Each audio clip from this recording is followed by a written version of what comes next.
Herkese merhaba. Bugün sizlere DJI'nin yeni çıkartmış olduğu Osmo Pocket'ı tanıtacağım. Bu video bir kutu açılımı videosu değil, tamamen ürün incelemesi yapacağız. Ancak satın aldığınızda kutu içeriğinden neler çıkacak bunları siz de görün ve sürprizle karşılaşmayın. Osmo Pocket'ın çok güzel bir kutusu var. Bunu seyahatlerinizde yanınızda taşımak için kullanabilirsiniz. Ancak Osmo Pocket'ın çok güzel bir taşıma kılıfı var. Sert ve biraz dayanıklı bir kılıfı var. Type-C'den şarj oluyor Osmo Pocket. O yüzden Osmo Pocket'ın şöyle bir yaklaşık 40 santim kadar bir şarj kablosu çıkıyor içerisinde. Type-C dönüştürücülü bir şarj kablosu çıkıyor. Bileklik ipi var. Yan tarafından Osmo Pocket'a telefonunuzu yerleştirebilmeniz için ve telefonunuzdan kontrol edebilmeniz için gerekli bir Type-C adaptörü çıkıyor.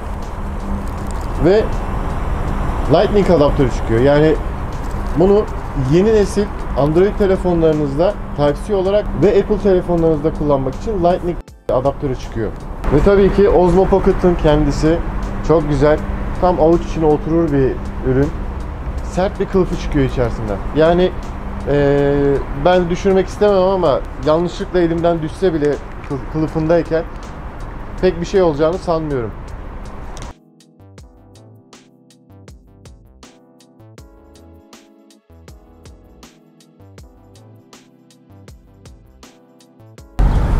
Evet, Osmo Pocket kutudan çıktıktan sonra hemen aç kullan modunda değil, Osmo Pocket'ı kurmamız gerekiyor. Bunun için benim ihtiyacım olan telefonum, iPhone kullandığım için Lightning dönüştürücüsü, GoPro'mda kullandığım microSD hafıza kartını aldım. Lexar'ın 32 GB'lik 1000X yazımızlı olan kartı. Tabi Siri açıldı. Ve Osmo Pocket'ım var. Şimdi eşleştirmeye geçelim. GoPro Osmo Pocket'ı eşleştirmek ve kullanmak için DJI'nin Mimo diye bir uygulaması var. DJI Mimo. Bu uygulamaya tıklıyoruz. Direkt Osmo Pocket çıkıyor zaten. Burada bekleyelim. Osmo Pocket'ı yerleştirelim telefona. Şurada ekranın altındaki yuvasını açıyorum. Lightning dönüştürücüyü taktım. Biraz sert takılıyor. Yani ilk etapta güvensiz bir izlenim yaratıyor ama ben bu şekilde kullanırım onu. Yani telefonumdan tutup bu şekilde kullanırım. Ama Osmo'dan tutup da kullanmam. Evet. Kurulum ekranına geçelim. Şimdi Osmo'yu açalım. Burada dil seçimi yapıyor. İngiliz diyorum. Zaten cihaz aktif değil diyor. Telefon moduna geçti. Bağlı olduğu için otomatikman. Agree dedim. Tamam dedim. İzin verelim. Agree diyelim.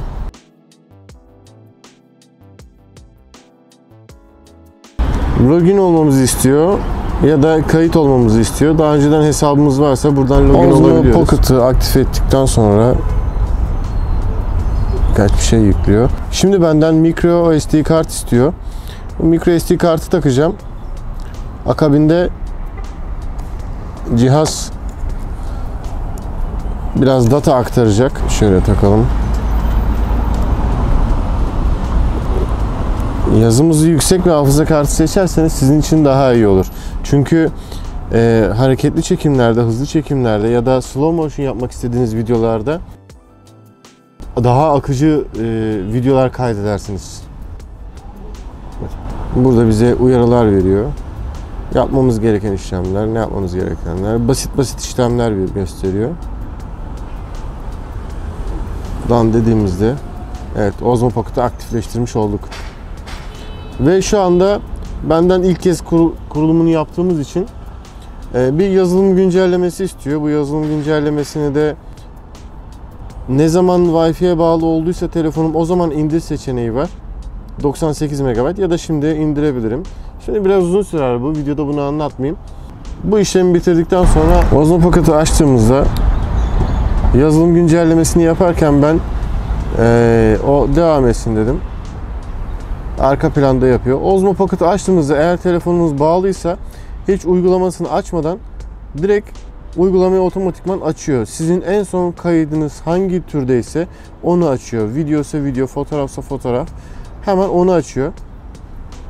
Çok güzel bir uygulama. iPhone kullanıcıların çok da alışık olduğu bir uygulama. Timelapse, slow motion, video ya da foto diye ayarları var burada. Panoramik çekim yapmak istersek burada var. 180 derece panoramik ayarı ve story ayarı var. Burada da siz Instagram kanalınız için hikayeler yapabiliyorsunuz. Burada hazır template'lerini oluşturmuşlar. Siz sadece start'a basıp kendinize özel videonuzu oluşturabiliyorsunuz. Burada ana ekran serbest mi olsun yoksa takip özelliği mi olsun diye seçenek var. Şurada kayıt seçenekleriniz var. 1920-1080 mi yoksa 4K mı çekeceksiniz? Video frame'leri var. Kalitesi var. Şurada ön kamera ya da arka kamera diye ayarları var. Şurada çektiklerimizi görüyoruz. Fotoğraf, video türünde. Gayet güzel bir ürün.